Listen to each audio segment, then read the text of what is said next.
মাত্র কিছুদিন আগের কথা, কাশ্মীর ঘিরে যুদ্ধে জড়িয়ে পড়ে দুই বৈরী দেশ ভারত ও পাকিস্তান। আর তখনই ভারতের মোকাবেলায় ছায়া থেকে প্রকাশ্যে বেরিয়ে আসেন পাকিস্তানের সবচেয়ে ক্ষমতাধর ব্যক্তিটি। তিনি হলেন পাকিস্তানের সেনাপ্রধান জেনারেল আসিম মুনির।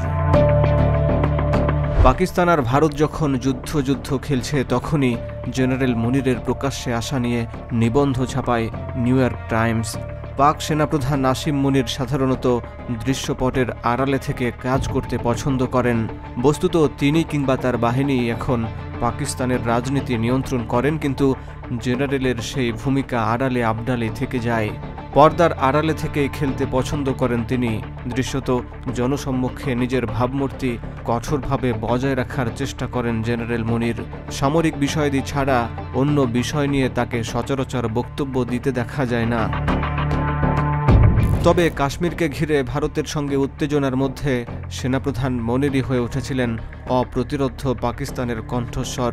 তিনি রাজনীতিবিদদের মতো দৈনন্দিন বাগযুদ্ধে না জড়ালেও ভারতীয় আগ্রাসন ঠেকিয়ে দিয়ে পাকিস্তান সেনাবাহিনীর মুখ উজ্জ্বল করেছেন।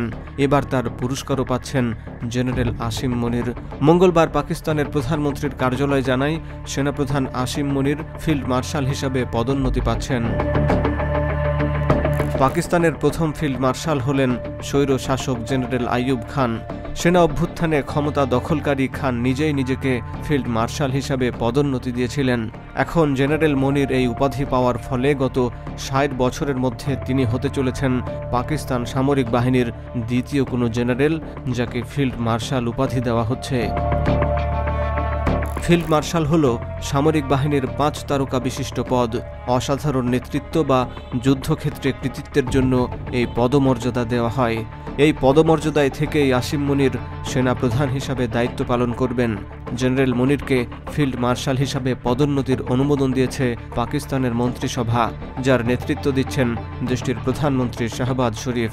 ভারত নিয়ন্ত্রিত কাশ্মীরের পেহেলগামে বন্দুকধারীদের হামলার জেরে দেশটির সঙ্গে পাকিস্তানের পাল্টাপাল্টি হামলার পর আসিম মুনিরকেই পদোন্নতির অনুমোদন দেওয়া হয়।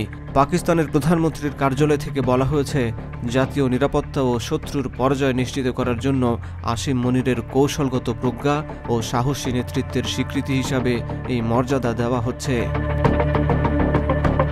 ২০২২ সালের নভেম্বরে পাকিস্তানের সেনাপ্রধান হিসাবে দায়িত্ব নেন আসিম মুনির। সাধারণত পাকিস্তানের সেনাপ্রধানদের মেয়াদ হয় ৩ বছর। তবে ২০২৩ সালের নভেম্বরে দেশটির পার্লামেন্টে আইন সংশোধন করে আসিম মুনিরের মেয়াদ ৫ বছর করা হয়। পাকিস্তানের সাবেক প্রধানমন্ত্রী ইমরান খানকে বিতর্কিত পন্থায় সরিয়ে দেওয়ার সাথে সেনাবাহিনীর যোগসাজশ থাকায় জেনারেলদের প্রতি ক্ষোভ ছিল সাধারণ মানুষের।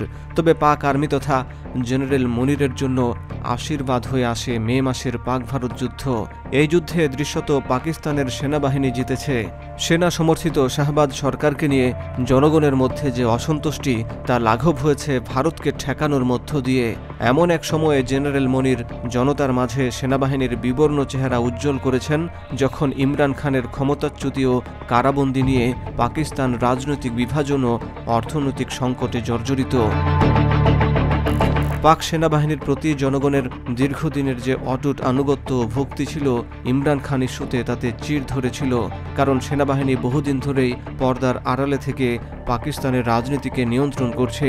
এবার ভারতকে ঠেকিয়ে দিয়ে সেনাবাহিনীর ভাবমূর্তি উদ্ধার করে জনতার ক্ষোভ কিছুটা হলেও চাপা দিতে পেরেছে পাক আর্মি।